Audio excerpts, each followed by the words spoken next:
Luc chapitre 18. Jésus leur adressa une parabole pour montrer qu'il faut toujours prier et ne point se relâcher. Il dit, il y avait dans une ville un juge qui ne craignait point Dieu et qui n'avait d'égard pour personne.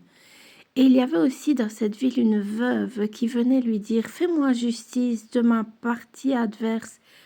Pendant longtemps, il refusa, et ensuite il dit en lui-même, quoique je ne craigne point Dieu et que je n'ai d'égard pour personne, néanmoins, parce que cette veuve m'importune, je lui ferai justice, afin qu'elle ne vienne pas sans cesse me rompre la tête.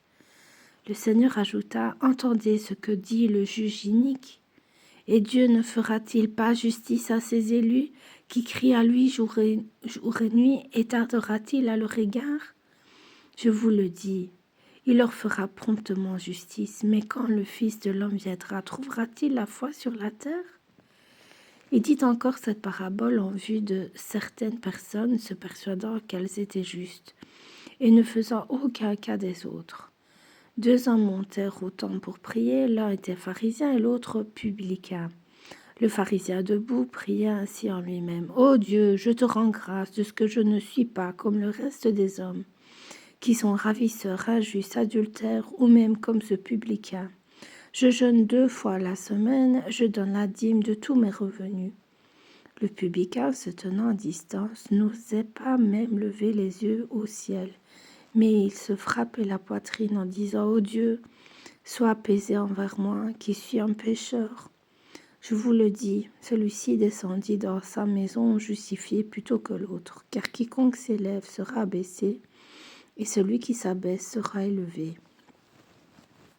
On lui amena aussi les petits enfants afin qu'il les touchât, mais les disciples voyant cela reprenaient ceux qui les amenaient.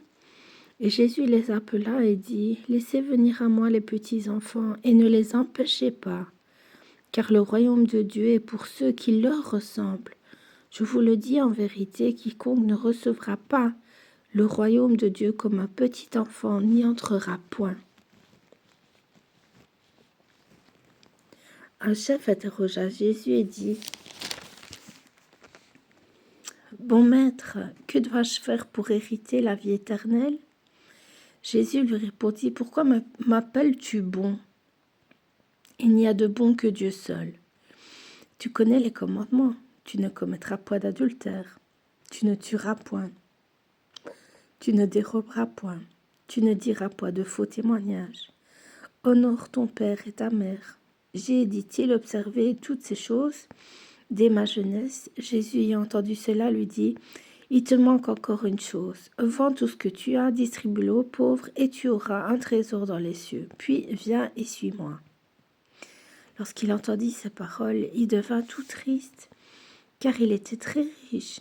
Jésus, voyant qu'il était devenu tout triste, dit qu'il est difficile à ceux qui ont des richesses d'entrer dans le royaume de Dieu, car il est plus facile à un chameau de passer par le trou d'une aiguille qu'à un riche d'entrer dans le royaume de Dieu. Ceux qui l'écoutaient dirent, « Et qui peut être sauvé ?» Jésus répondit, « Ce qui est impossible aux hommes est possible à Dieu. »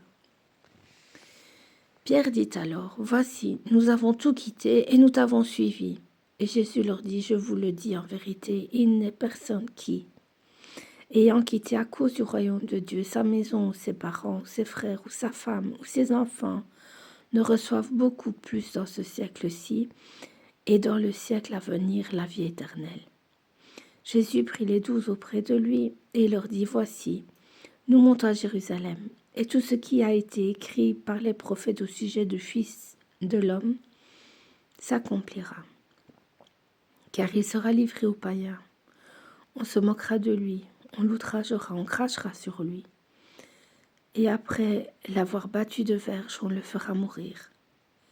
Et le 3e jour, il ressuscitera. » Mais ils ne comprirent rien à cela. C'était pour eux un langage caché, des paroles dont ils ne saisissaient pas le sens. Comme Jésus approchait de Jéricho, un aveugle était assis au bord du chemin et mendiait. Entendant la foule passer, il demanda ce que c'était. On lui dit, « C'est Jésus de Nazareth qui passe. » Il cria, « Jésus, fils de David, aie pitié de moi. » Ceux qui marchaient devant le reprenait pour le faire taire. Mais il criait beaucoup plus fort. « Fils de David, aie pitié de moi !» Jésus s'étant arrêté, ordonna qu'on le lui amenât et, quand il se fut approché, il lui demanda « Que veux-tu que je te fasse ?» Il répondit « Seigneur,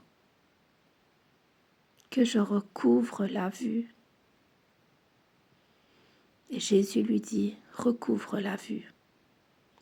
Ta foi t'a sauvé. » À l'instant, il recouvra la vue et suivit Jésus en glorifiant Dieu.